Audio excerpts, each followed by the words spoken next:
Today I'm going to be reviewing Tales from the Dark Side, the movie. A movie in which I saw in the 1990s that had a massive impact on me in the horror genre in general because the practical effects were just phenomenal for the time. They were horrific, gross, intense, and really realistic.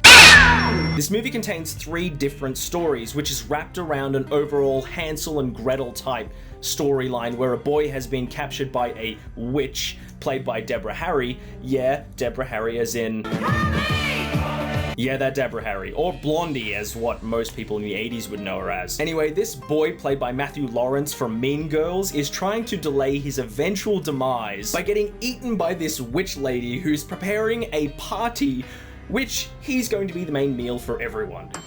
Goodness, it's almost 1 o'clock. We've got to get things started. You know, if I'm not home by 6, they're gonna come looking.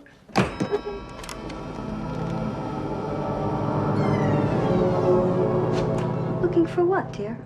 It's such a 90s story, but it's so good. Anyway, he decides to tell her 3 individual stories from this book called Tales from the Dark Side. And in each individual story, this movie stars a ton of famous people. The first story, Lot 249, stars Steve Buscemi, Christian Slater, Julianne Moore, and a couple of other people that you might have seen here and there in other movies throughout the 90s. But Steve Buscemi's character, he comes across this sarcophagus that he buys for really cheap, and he plans on selling it for a massive profit.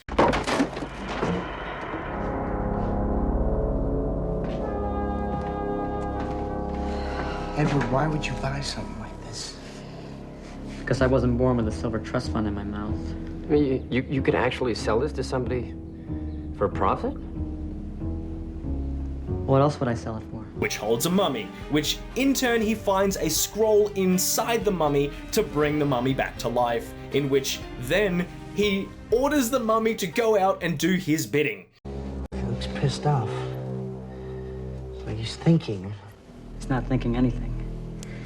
First thing the embalmers did was to stick a metal hook up his nose, and they dragged his brain out through his nostrils.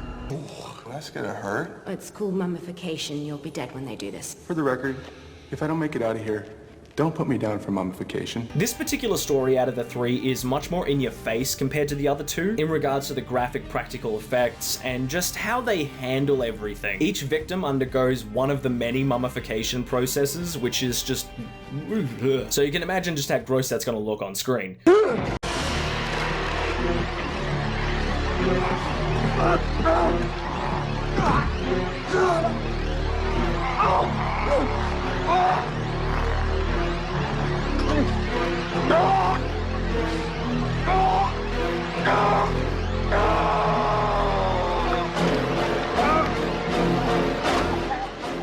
The second story, Cat from Hell, actually had the screenplay done by George A. Romero, which is pretty crazy. And this one has much older actors in which you probably will have never seen before because they're from films from back in like the 50s and 60s. Unfortunately, as much as I would like to say this one is my favorite because it's done by George A. Romero, no, it is not. It's actually my least favorite out of all 3.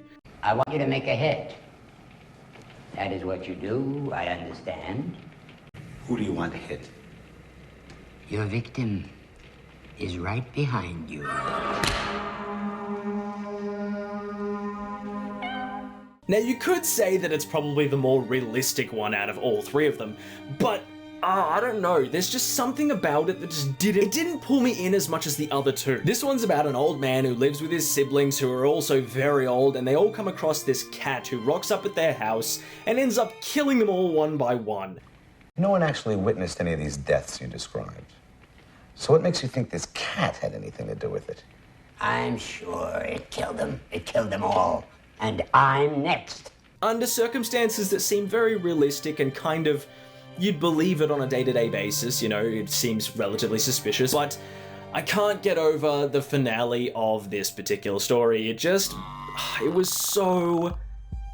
It was beyond reaching now. It was like the gore for the sake of gore. Now, back in the 90s, a lot of horror movies kind of just were worked around that way, gore for the sake of gore. But this story just didn't pull me in as much as the other 2. I don't know why, it just didn't. Our testing of Tridormal G was confined almost solely to cats because of the unique quality of the feline nervous system.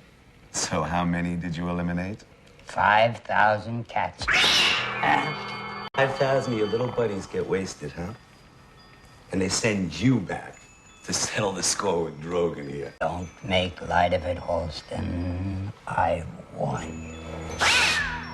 And this is where we move on to the third story. This is my favorite. This is called Lover's Vow. I am a bit of a sappy motherfucker when it comes to romance stuff, so when we reached this story, this had an actor in it that I recognized from a lot of movies from back in the 90s, and even some in the 2000s, like The Girl Next Door. This guy is James Remar, if you don't recognize him. But in this particular movie, he does a really good job with portraying the character that he is portraying. He's an architect that's down on his luck. He doesn't really have all that much money. He's living in this sort of studio type apartment. His agent dumps him, and then something very unfortunate happens.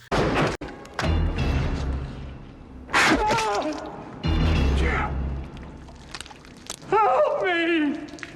Help me!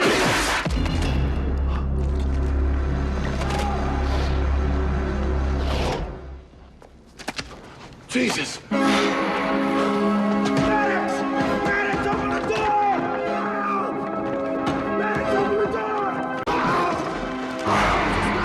Yeah, you're probably thinking like, what the fuck is that? It's a gargoyle, actually. So long story short, he makes a deal with this gargoyle that he's not gonna tell anyone about anything that he just saw. Naturally, you're pretty much gonna be crapping your pants throughout the whole situation, but he does a good job with keeping his secret. He comes across a woman in the same night, and he ends up forming a relationship with this woman, and years down the road, they have kids, and all this stuff happens, and everything's all fine and dandy. Now, if you don't wanna know how this particular story ends, I'll say this. Stop watching the review now, go out and watch this movie. It's a very good 90s horror movie popcorn flick, and it's if you like gory stuff that's like very ew, then check it out, because it's definitely worth the time. But for those who want to stick around, this is how this particular story ends. He breaks his promise. It said to me it wouldn't kill me if I promised never to tell anybody what had happened, what I'd seen. And then why are you telling me? Because you're the most important thing in my life. Because you've brought me 10 years of happiness, 10 years of success, 10 years of a perfect life. I'm telling you because I love you. And he ends up telling the woman who he met that night about what happened that night with him and his bartender friend. Now, the twist in this story is that the girl that he met that night turns out to be the gargoyle that he made the promise to. Yes, this is a shape-shifting gargoyle. I don't know how, but it doesn't really matter. It's not really meant to make all that much sense, but this one's my favorite because it's just, it really hits you for some reason, that ending part, you know. You'd seen him sort of evolve with this woman, you know, he'd formed a relationship, you could see the turmoil that he was going through, you could really feel the pain and, you know, the struggle that he felt while trying to keep this secret, this really intense secret, to himself over all these years. He's now finally found someone who he can trust, who he thinks he can trust anyway, and he can, you know, tell this story to and have it never spread any further. What's wrong? I'm not making this up. I'm telling you the truth. You promised you'd never tell!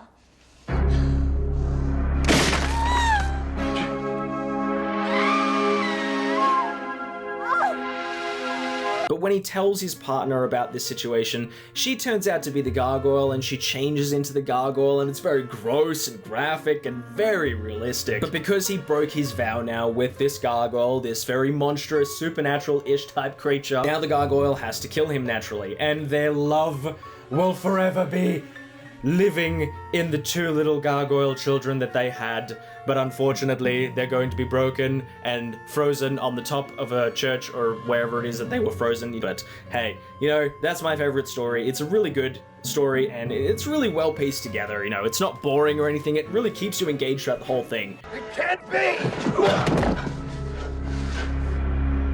No!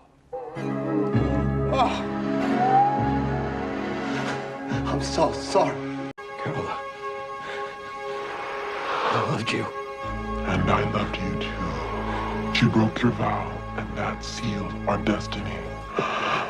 And this is where we come across the ending of the movie, where the little boy, the Hansel and Gretel type ending, he turns the tables on the old witch and ends up getting out of there in obviously very ironic fashion.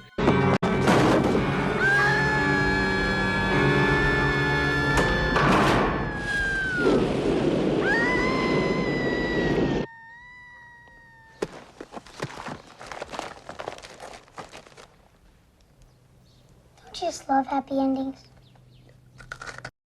This is a movie I wanted to talk about because this is one of the many movies that I own that don't have a happy ending. Not in the real sense of a happy ending anyway. Each individual story all end in a very sad way. Everyone dies, there's no happy ending, everything is all doom and gloom and shit. I like movies that end that way because it shows that not everything is all fairies and sunflowers and, you know, all that shit la-di-da-di-da. I prefer movies that end off that way. I have many of those movies and I will be doing many reviews in the future on movies which have unhappy or sad, somewhat disappointing endings to those who like happy endings. A lot of people seem to think that these movies don't exist, but there are a lot of them out there that do exist. They're just much harder to find and they're not really promoted all that much. But anyway, have you seen this movie? What did you guys think about it? Leave your comments in the comments section down below. If you guys are gonna go out and see this movie, let me know down below. If you guys like the video, then like the video. If you dislike it, then dislike it. Need a bag of dicks. And I hope you guys are all having a mad day. Until next time, peace. That's my master's thesis. What are you doing? Well, I'm going to start a little fire under your chair and roast your nuts. Ha ha!